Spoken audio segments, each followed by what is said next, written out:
Drácula, de Bram Stoker. Capítulo 18. Del diario del Dr. Seward. 30 de septiembre. Llegué a casa a las 5 y descubrí que Godalming y Morris no solamente habían llegado, sino que también habían estudiado las transcripciones de los diversos diarios y cartas que Archer y su maravillosa esposa habían preparado y ordenado. Archer no había regresado todavía de su visita a los portadores, sobre los que me había escrito el doctor Hennessey. La señora Archer nos dio una taza de té, y puedo decir con toda sinceridad que, por primera vez desde que vivía allí, aquella vieja casona me pareció un hogar. Cuando terminamos, la señora Archer dijo: «Doctor Seward, ¿puedo pedirle un favor? Deseo ver a su paciente, al señor Renfield. Déjeme verlo. Me interesa mucho lo que dice usted de él en su diario». Parecía tan suplicante y tan bonita que no pude negárselo. Por consiguiente, la llevé conmigo. Cuando entré en la habitación, le dije al hombre que había una dama a la que le gustaría verlo, a lo cual respondió simplemente: «¿Por qué? Está visitando toda la casa y desea ver a todas las personas que hay en ella», le contesté. «Ah, muy bien», dijo. «Déjele entrar, sea como sea, pero espere un minuto hasta que ponga en orden el lugar». Su método de ordenar la habitación era muy peculiar. Simplemente se tragó todas las moscas y arañas que había en las cajas, antes de que pudiera impedírselo. Era obvio que temía o estaba celoso de cualquier interferencia. Cuando hubo concluido su desagradable tarea, dijo amablemente: «Haga pasar a la dama», y se sentó sobre el borde de su cama con la cabeza inclinada hacia abajo, pero con los párpados alzados, para poder ver a la dama en cuanto entrara en la habitación. Por espacio de un momento estuve pensando que quizá tuviera intenciones homicidas.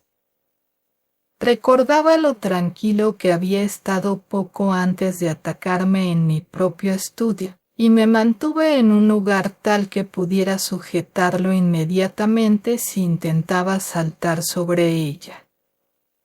La señora Archer entró en la habitación con una gracia natural que hubiera hecho que fuera respetada inmediatamente por cualquier lunático, ya que la desenvoltura y la gracia son las cualidades que más respetan los locos. Se dirigió hacia él, sonriendo agradablemente, y le tendió la mano.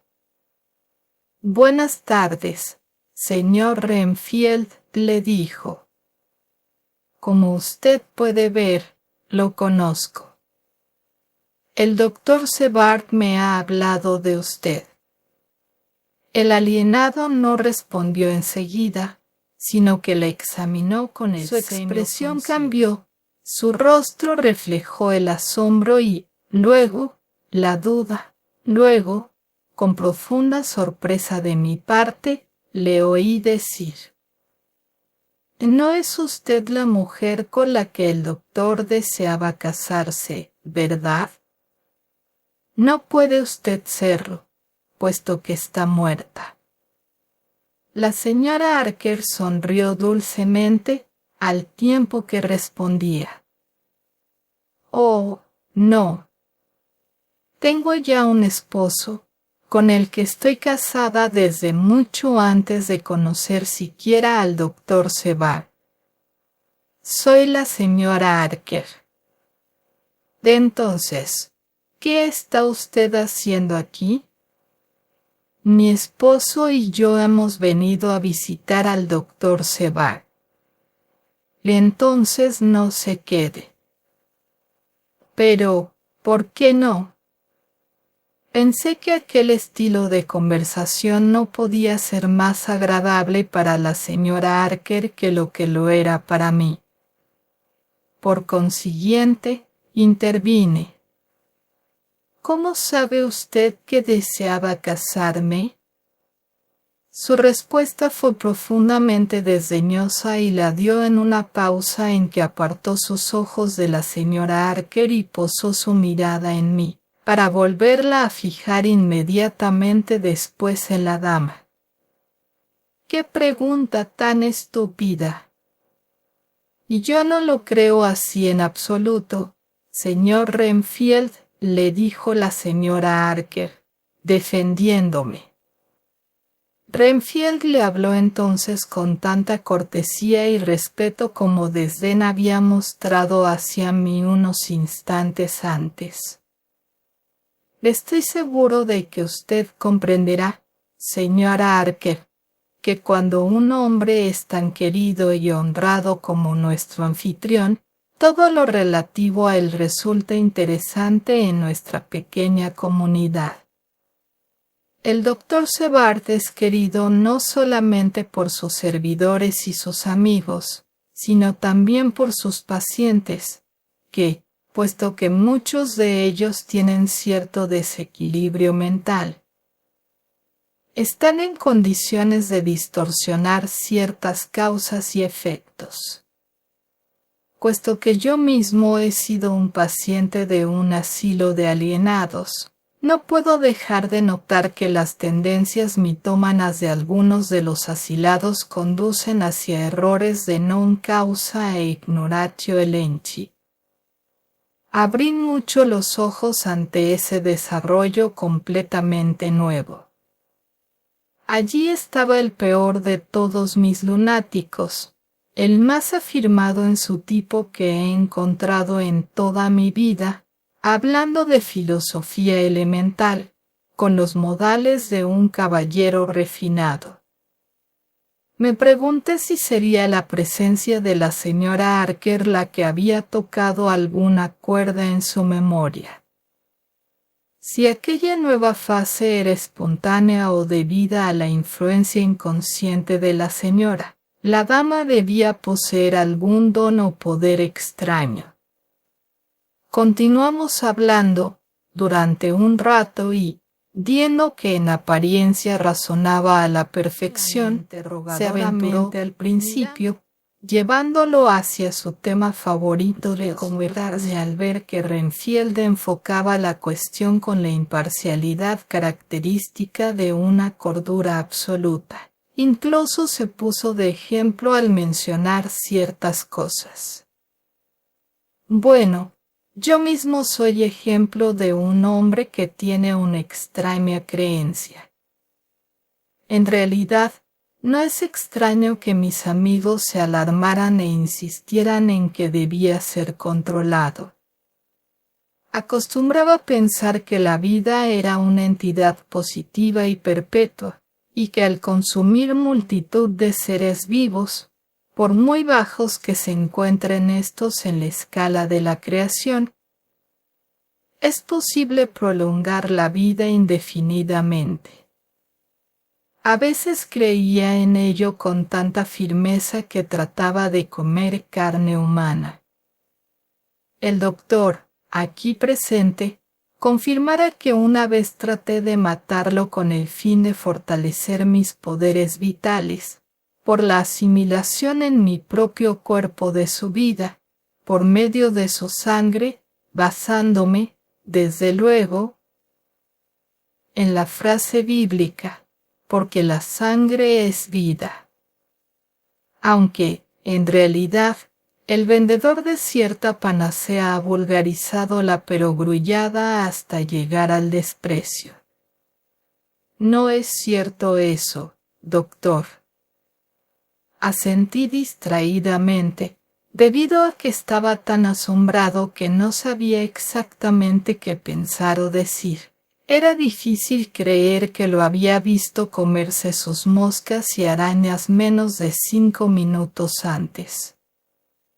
Miré mi reloj de pulsera y vi que ya era tiempo de que me dirigiera a la estación para esperar a Van Helsing. Por consiguiente, le dije a la señora Archer que ya era hora de irnos.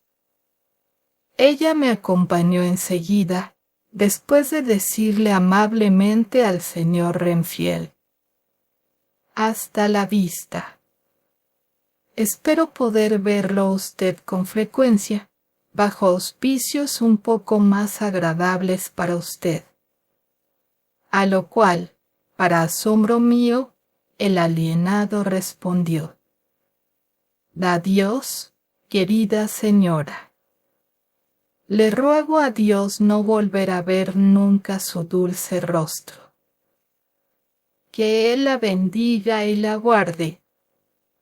Cuando me dirigí a la estación, dejé atrás a los muchachos.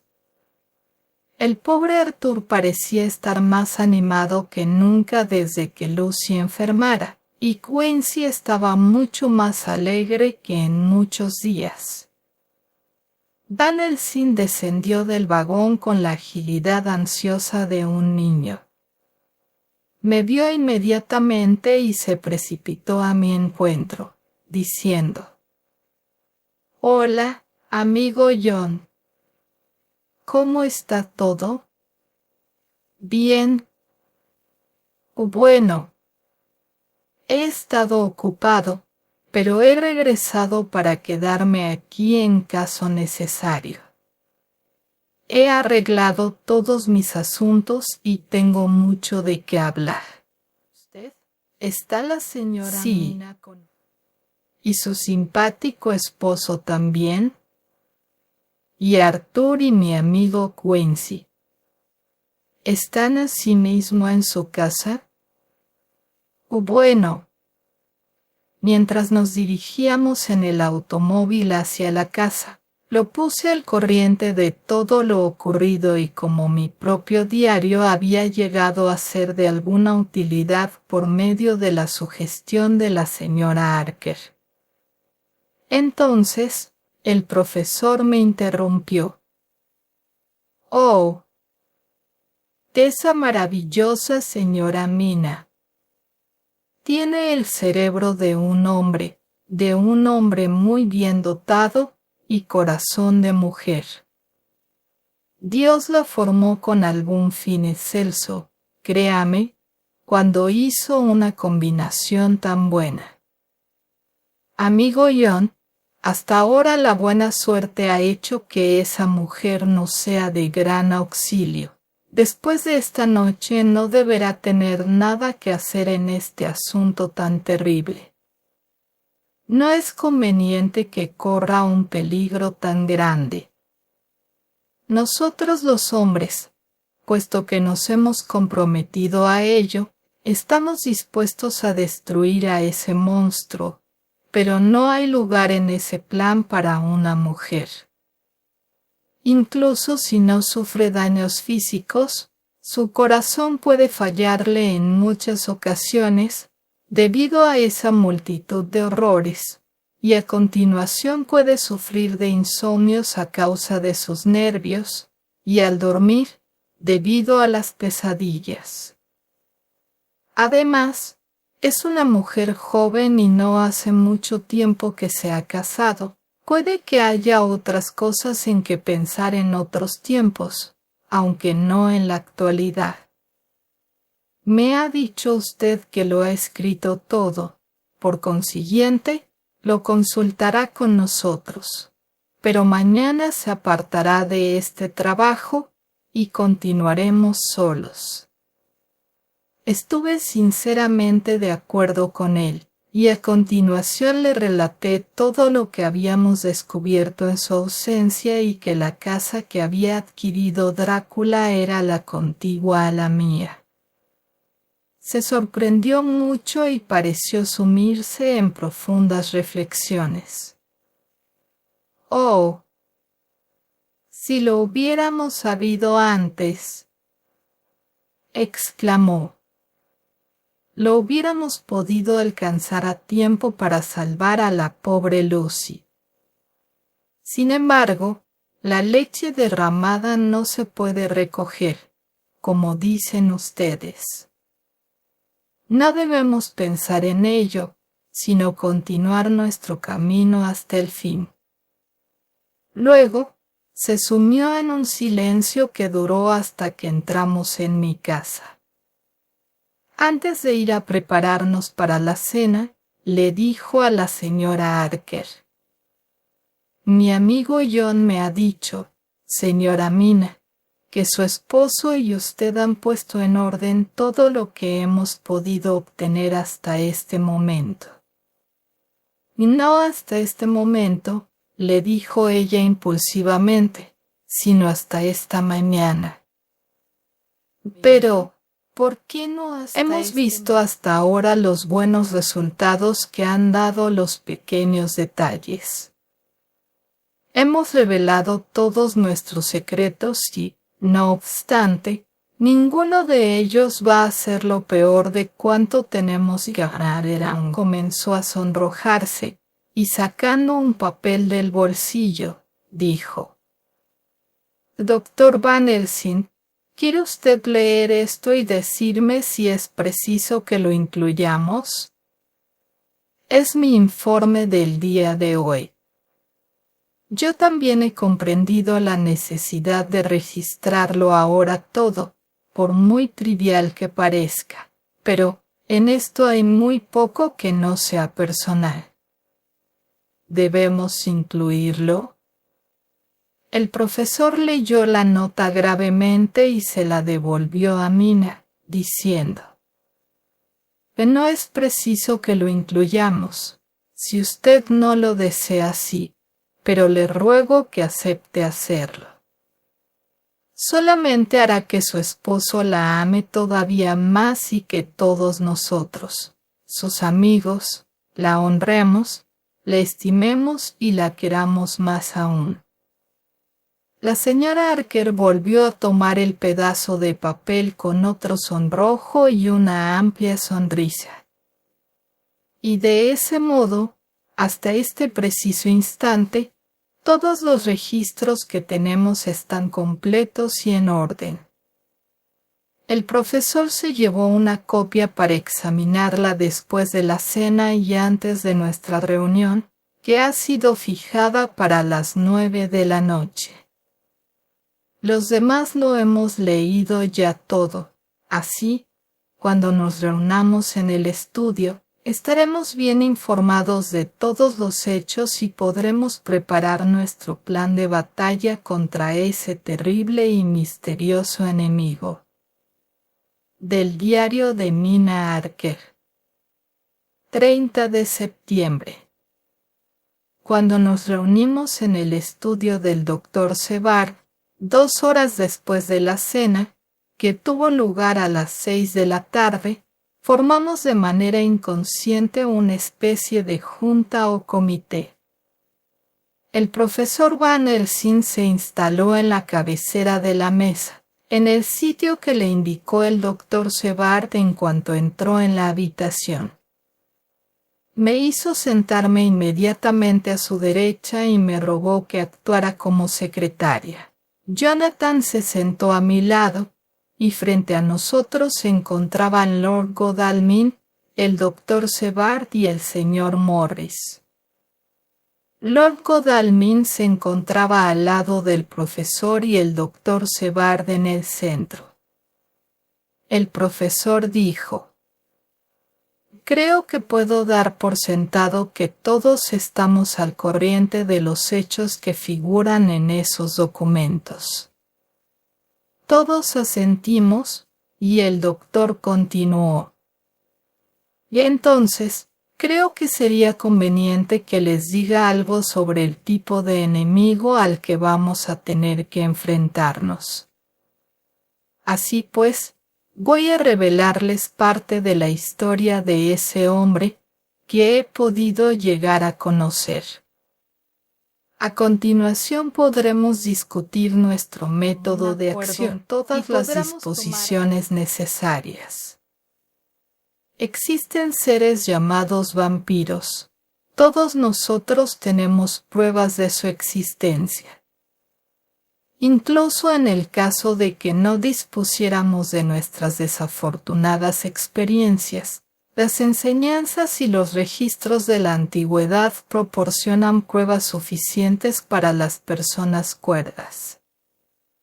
Admito que, al principio, yo mismo era escéptico al respecto. Si no me hubiera preparado durante muchos años para que mi mente permaneciera clara, no lo habría podido creer en tanto los hechos me demostraran que era cierto, con pruebas fehacientes e irrefutables. Sí, hubiera sabido antes lo que sé ahora e incluso lo que adivino, hubiéramos podido quizás salvar una vida que nos era tan preciosa a todos cuantos la amábamos. Pero eso ya no tiene remedio, y debemos continuar trabajando, de tal modo que otras pobres almas no perezcan, en tanto no sea posible salvarlas. El Nosferatu no muere como las abejas cuando han picado, dejando su aguijón.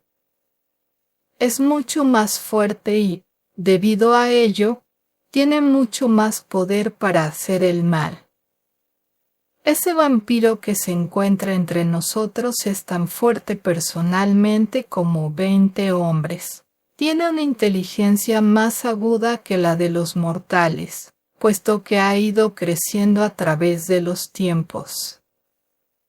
Posee todavía la ayuda de la nigromancia, que es, como lo implica su etimología, la adivinación por la muerte, y todos los muertos que fallecen a causa suya están a sus órdenes.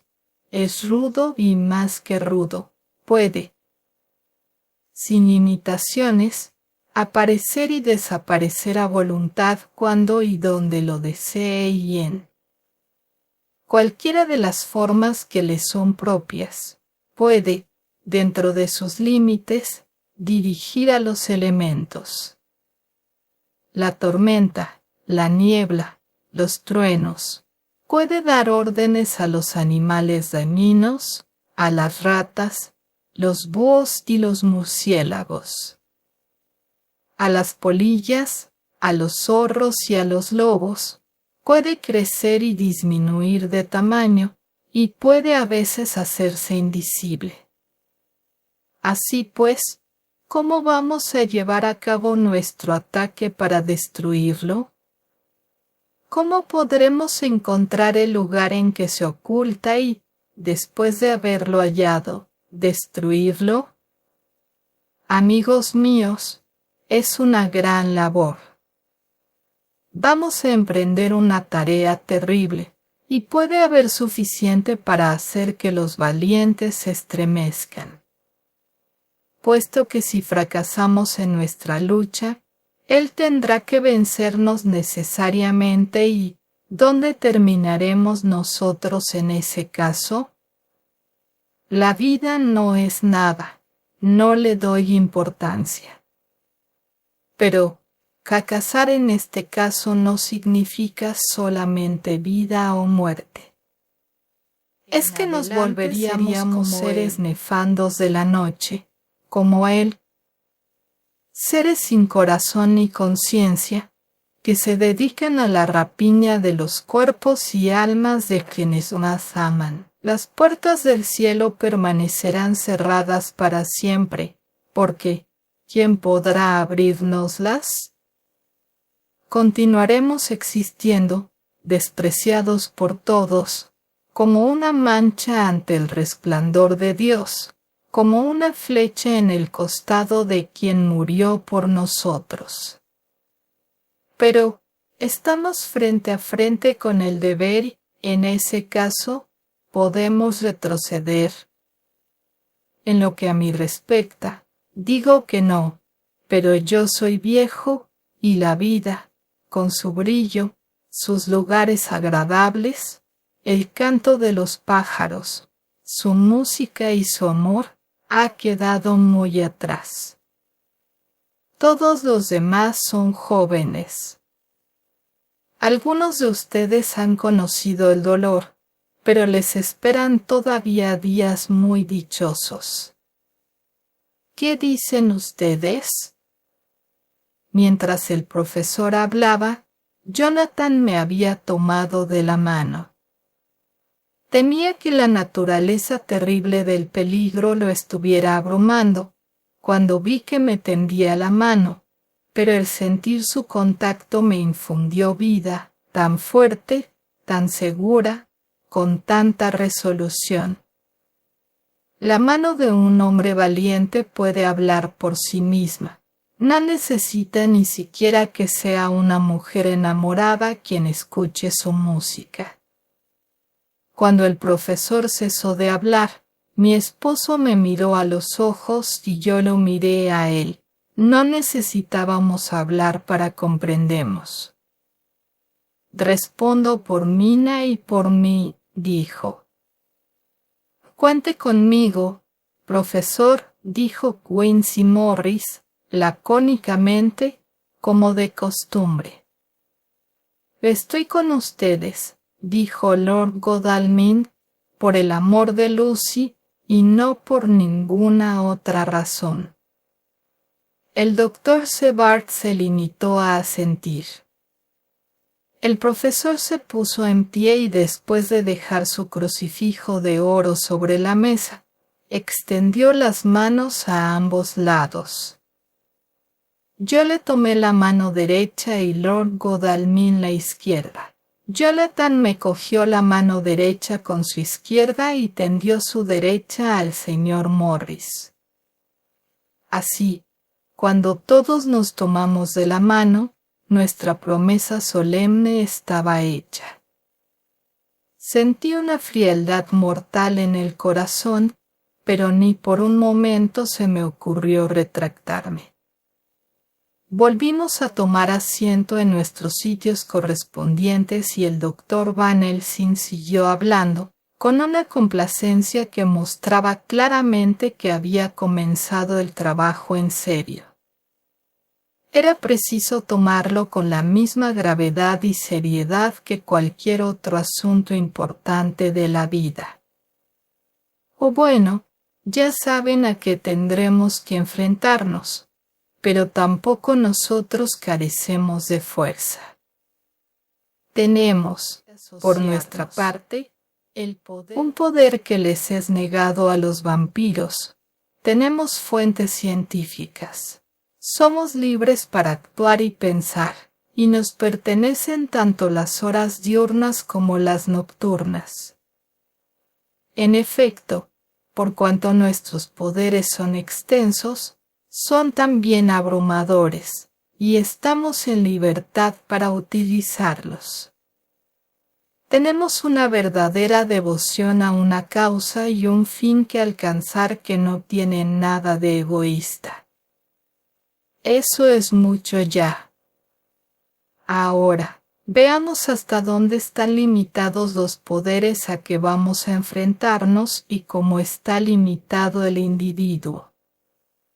En efecto, vamos a examinar las limitaciones de los vampiros en general y de este en particular.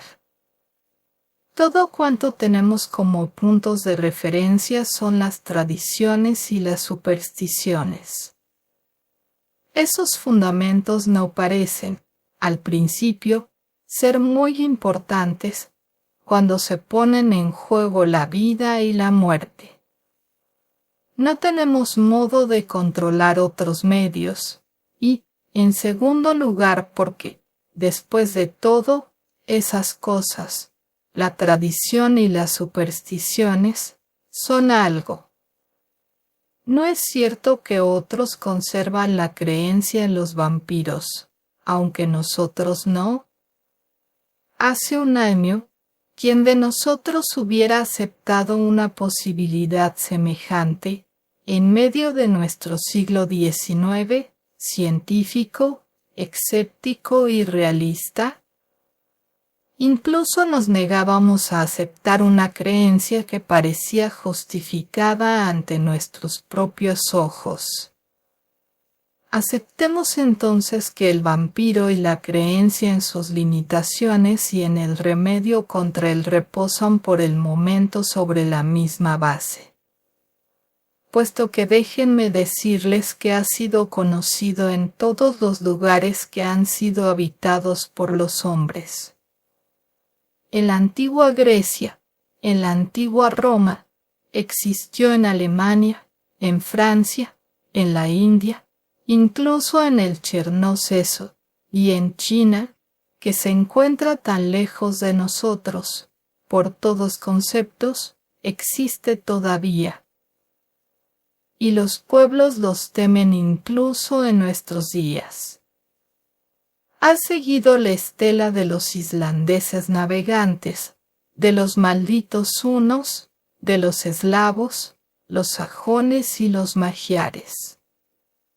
Hasta aquí tenemos todo lo que podríamos necesitar para actuar, y permítanme decirles que muchas de las creencias han sido justificadas por lo que hemos visto en nuestra propia y desgraciada experiencia. El vampiro sigue viviendo y no puede morir simplemente a causa del paso del tiempo. Puede fortalecerse cuando tiene oportunidad de alimentarse de la sangre de los seres vivos. Todavía más, hemos visto entre nosotros que puede incluso rejuvenecerse, que sus facultades vitales se hacen más poderosas y que parecen refrescarse cuando tiene suficiente provisión de sangre. Puede prosperar sin ese régimen. No come como le llamamos Jonathan, que vivió con él durante varias semanas, lo vio comer nunca. No proyecta sombra, ni se refleja en los espejos, como observó también Jonathan.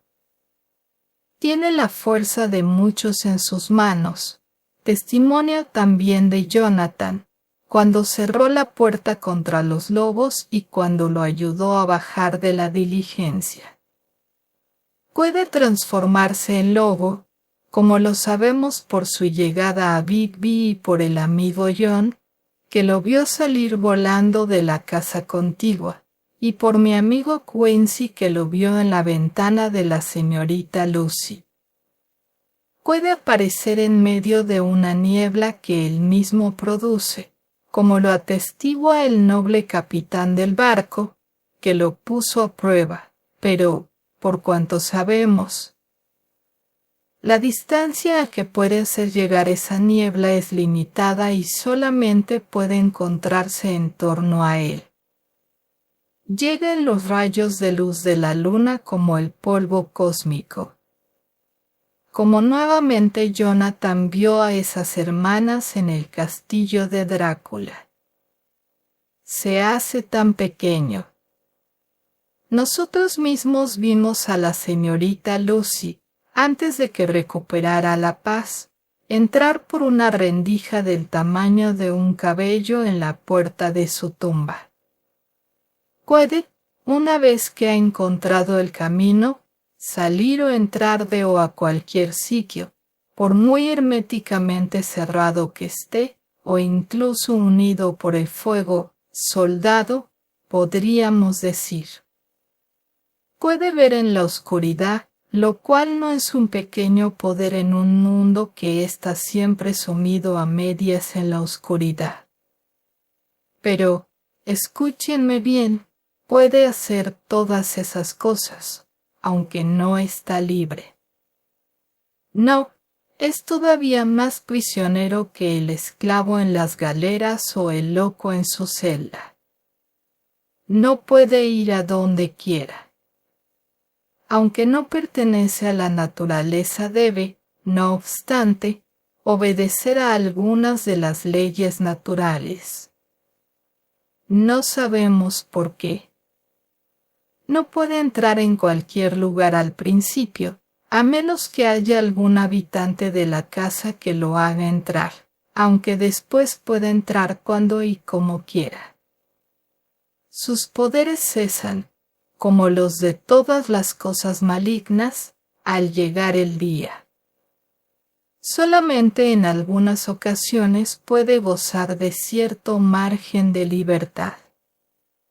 Si no se encuentra exactamente en el lugar debido, solamente puede cambiarse al mediodía o en el preciso momento de la puesta del sol o del amanecer. Son cosas que hemos sabido y que en nuestros registros hemos probado por inferencia. Así, mientras puede hacer lo que guste dentro de sus límites, cuando se encuentra en el lugar que le corresponde, en tierra, en su ataúd o en el infierno, en un lugar profano. Como vimos cuando se dirigió a la tumba del suicida, solamente puede cambiarse cuando llega el momento oportuno. Se dice también que solamente puede pasar por las aguas corrientes al reflujo de la marea. Además, hay cosas que lo afectan de tal forma que pierde su poder, como los ajos, que ya conocemos, y las cosas sagradas, como este símbolo, mi crucifijo, que estaba entre nosotros incluso ahora. Cuando hicimos nuestra resolución, para él todas esas cosas no es nada, pero toma su lugar a distancia y guarda silencio, con respeto.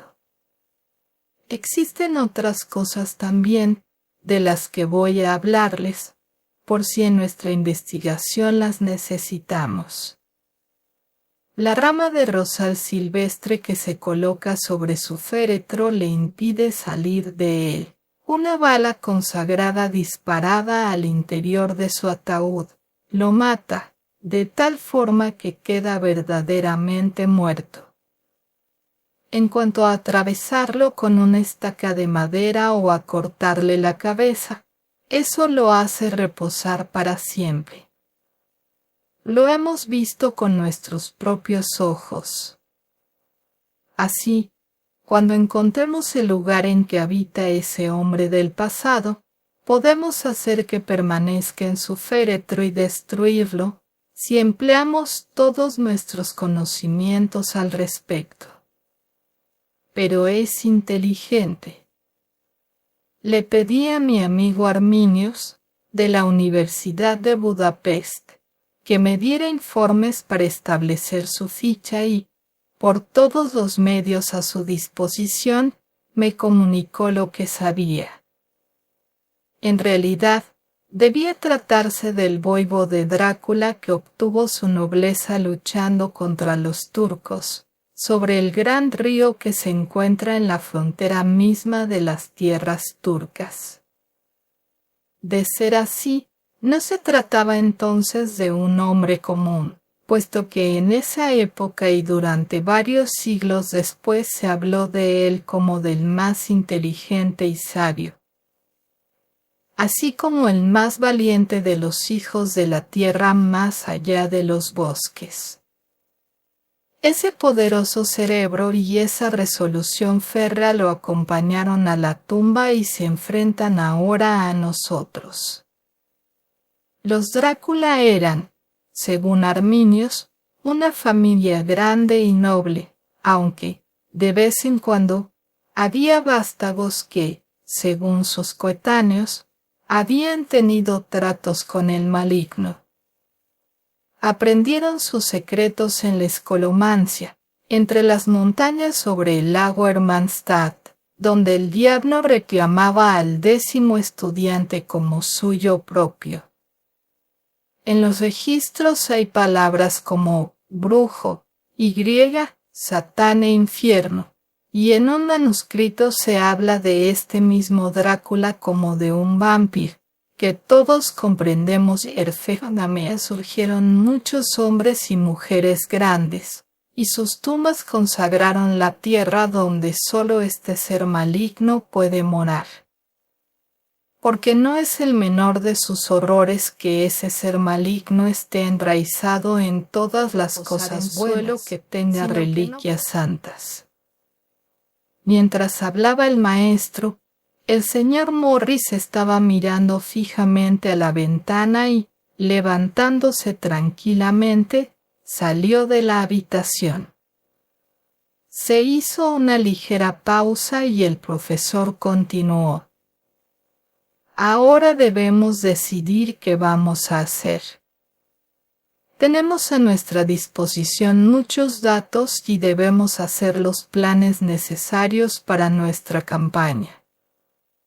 Sabemos por la investigación llevada a cabo por Jonathan que enviaron del castillo 50 cajas de tierra a Bigby y que todas ellas han debido ser entregadas en Carfax.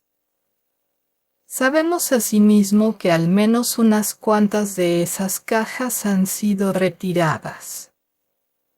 Me parece que nuestro primer paso debe ser el averiguar si el resto de esas cajas permanecen todavía en la casa que se encuentra más allá del muro que hemos observado hoy, o si han sido retiradas otras.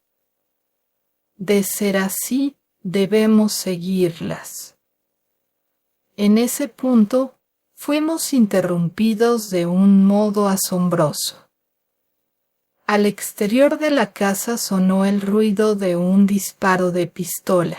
El cristal de la ventana fue destrozado por una bala que, desviada sobre el borde del marco, fue a estrellarse en el lado opuesto de la habitación. Temo que soy en el fondo una cobarde, puesto que me estremecí profundamente. Todos los hombres se pusieron en pie. Lord Godalming se precipitó a la ventana y la abrió. Al hacerlo, oímos al señor Morris que decía: «Lo siento. Creo haberlos alarmado. Voy a subir y les explicaré todo lo relativo a mi acto». Un minuto más tarde entró en la habitación y dijo: «Fue una idiotez de mi parte y le pido perdón, señora Harker, con toda sinceridad. Creo que he debido asustarla mucho». Pero el hecho es que mientras el profesor estaba hablando, un gran murciélago se posó en el pretil de la ventana.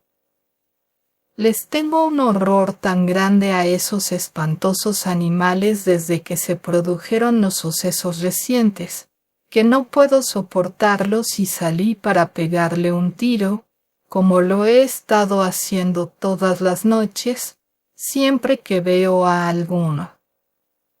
Antes acostumbraba usted reírse de mí por ello, Ark. ¿O lo hirió?, preguntó el doctor Van Helsing.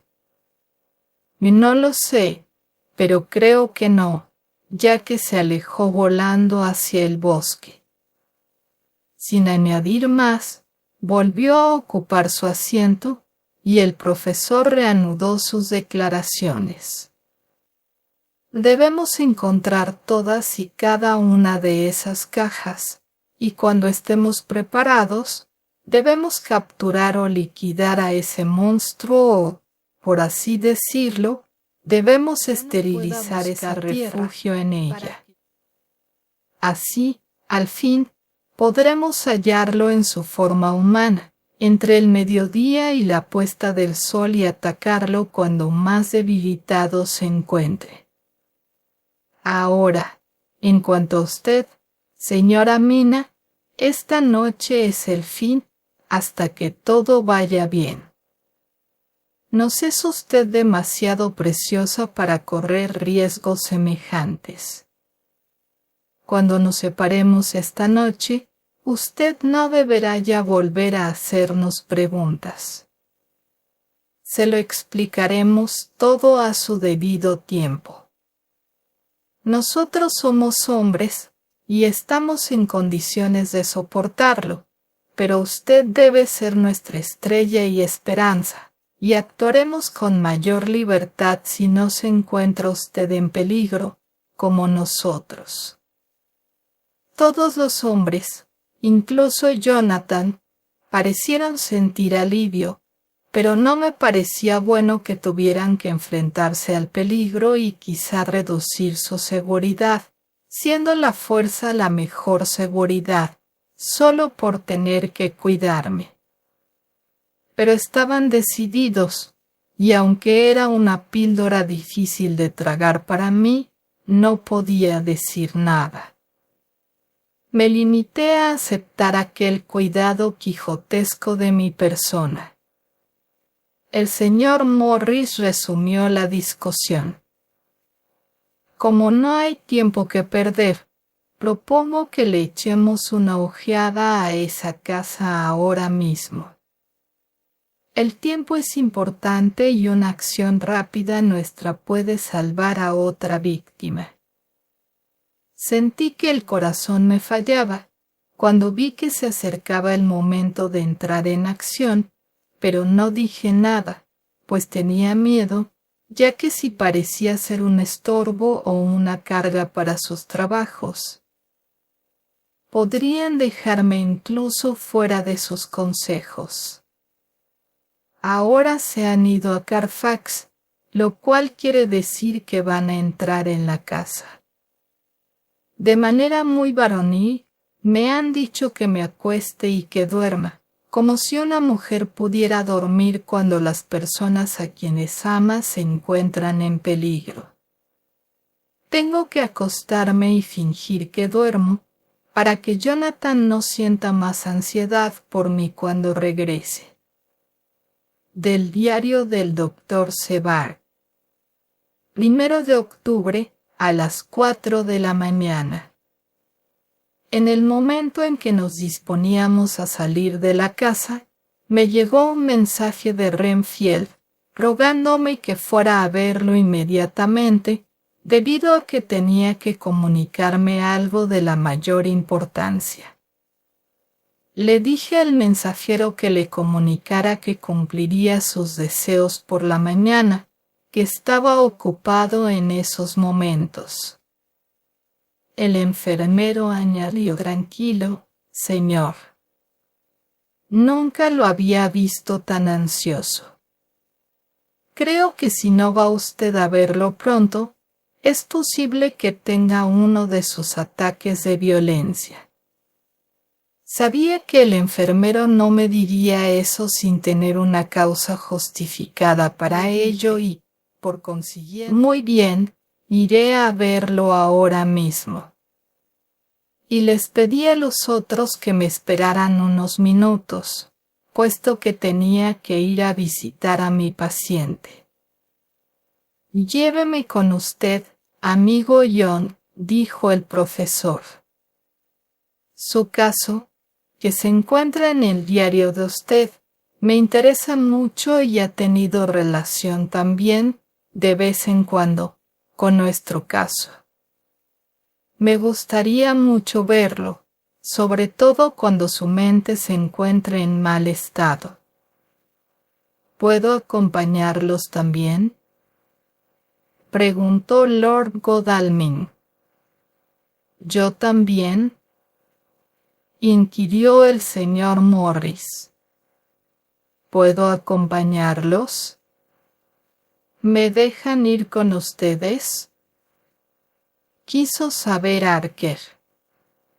Asentí y avanzamos todos juntos por el pasillo. Lo encontramos en un estado de excitación considerable, pero mucho más razonable en su modo de hablar y en sus modales de lo que lo había visto nunca. Tenía una comprensión inusitada de sí mismo, que iba más allá de todo lo que había encontrado hasta entonces en los lunáticos, y daba por sentado que sus razonamientos prevalecerían con otras personas cuerdas.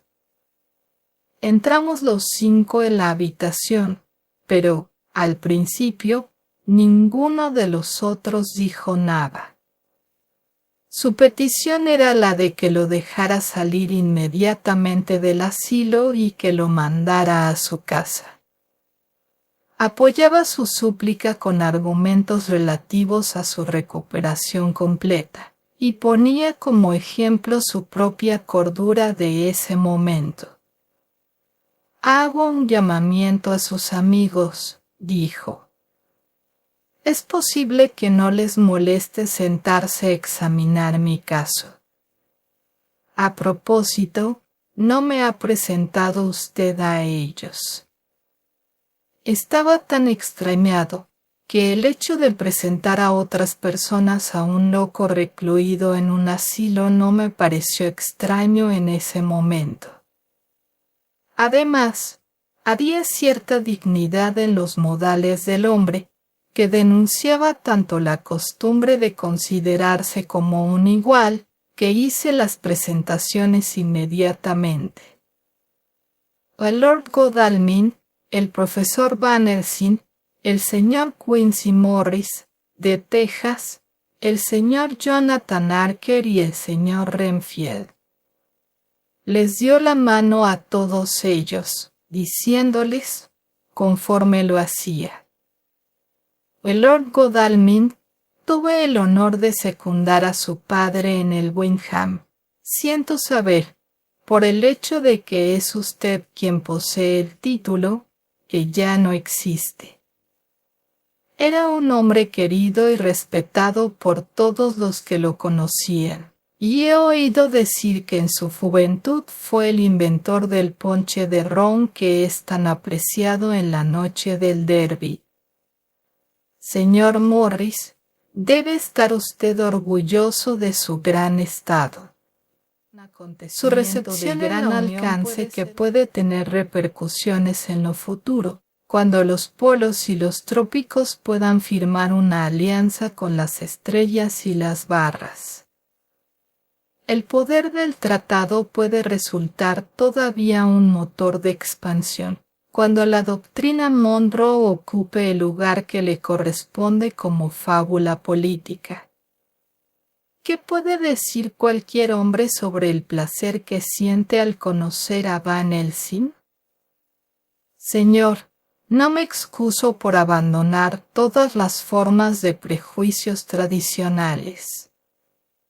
Cuando un individuo ha revolucionado la terapéutica por su descubrimiento de la evolución continua de la materia cerebral, las formas tradicionales no son apropiadas, puesto que darían la impresión de limitarlo a una clase específica. A ustedes, caballeros, que por nacionalidad, por herencia o por dones naturales, están destinados a ocupar sus lugares respectivos en el mundo en movimiento, los tomo como testigos de que estoy tan cuerdo como, al menos, la mayoría de los hombres que están en completa posesión de su libertad. Y estoy seguro de que usted, doctor Sevar, humanista y médico jurista, así como científico, considerará como un deber moral el tratarme como a alguien que debe ser considerado bajo circunstancias excepcionales. Hizo esta última súplica con un aire de convencimiento que no dejaba de tener su encanto. Creo que estábamos todos asombrados. Por mi parte, estaba convencido, a pesar de que conocía el carácter y la historia del hombre, que había recobrado la razón, y me sentí impulsado a decirle que estaba satisfecho en lo tocante a su cordura y que llevaría a cabo todo lo necesario para dejarlo salir del asilo al día siguiente. Sin embargo, creí preferible esperar antes de hacer una declaración tan grave, puesto que hacía mucho que estaba al corriente de los cambios repentinos que sufría aquel paciente en particular. Así, me contenté con hacer una declaración en el sentido de que parecía estar curándose con mucha rapidez, que conversaría largamente con él por la mañana, y que entonces decidiría qué podría hacer para satisfacer sus deseos. Eso no lo satisfizo en absoluto, puesto que se apresuró a decir: pero, temo, doctor Sevard, que no ha comprendido usted cuál es mi deseo. Deseo irme ahora. Inmediatamente, en este preciso instante, sin esperar un minuto más, si es posible, y en nuestro acuerdo implícito con el viejo Escita, esa es la esencia del contrato. Estoy seguro de que es suficiente comunicar a un doctor tan admirable como el doctor Sevard un deseo tan simple aunque tan impulsivo, para asegurar que sea satisfecho. Y, al ver la negativa en mi rostro, se volvió hacia los demás y los examinó detenidamente. Al no encontrar una reacción suficientemente favorable, continuó diciendo: ¿es posible que me haya equivocado en mi suposición? Así es, le dije francamente, pero, al mismo tiempo, como lo comprendí enseguida, con brutalidad. Se produjo una pausa bastante larga y, luego, dijo lentamente: entonces, supongo que deberé cambiar solamente el modo en que he formulado mi petición. Déjeme que le ruegue esa concesión, don, privilegio, como quiera usted llamarlo. En un caso semejante, me veo contento de implorar, no por motivos personales, sino por amor de otros. No estoy en libertad para facilitarle a usted todas mis razones, pero puede usted, se lo aseguro, aceptar mi palabra de que son buenas, sanas y no egoístas, y que proceden de un alto sentido del deber. Si pudiera usted mirar dentro de mi corazón, señor, aprobaría de manera irrestricta los sentimientos que me animan.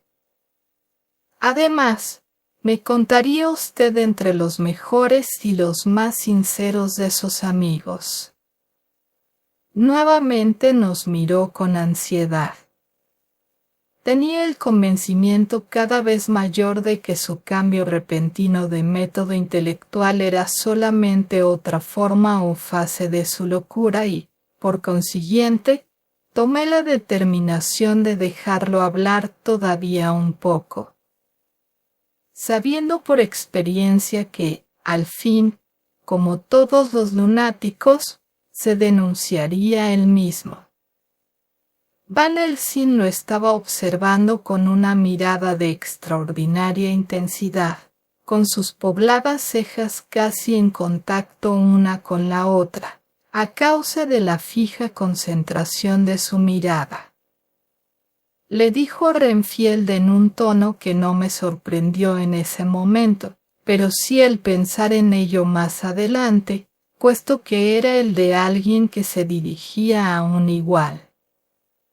¿No puede usted decirnos francamente cuáles son sus razones para desear salir del asilo esta misma noche?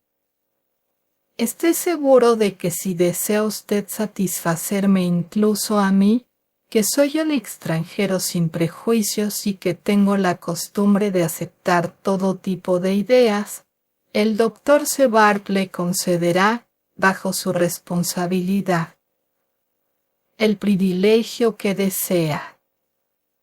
Renfield sacudió la cabeza tristemente y con una expresión de enorme sentimiento. El profesor siguió diciendo: Vamos, señor mío, piénselo bien. ¿Pretende usted gozar del privilegio de la razón en su más alto grado, puesto que trata usted de impresionarnos con su capacidad para razonar? ¿Hace usted algo cuya, debido a que no ha sido todavía dado de alta del tratamiento médico a causa de un defecto mental precisamente?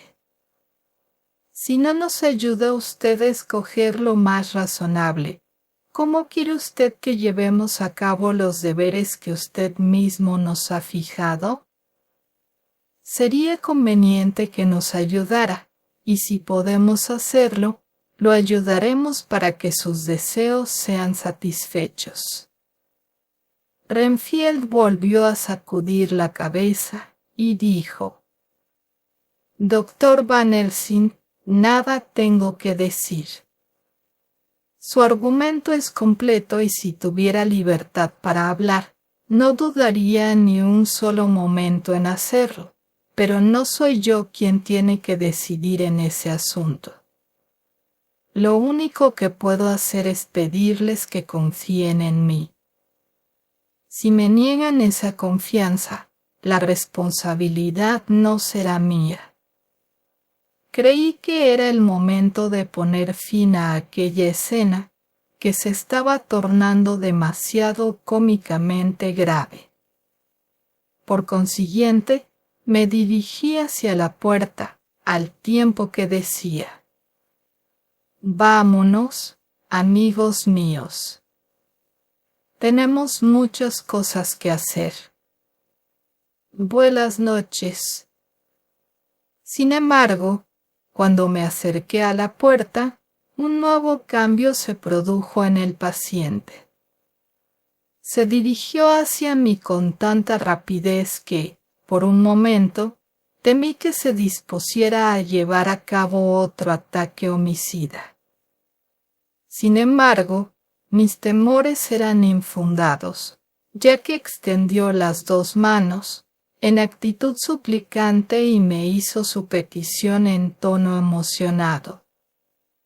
Como vio que el mismo exceso de su emoción operaba en contra suya, al hacernos volver a nuestras antiguas ideas, se hizo todavía más demostrativo.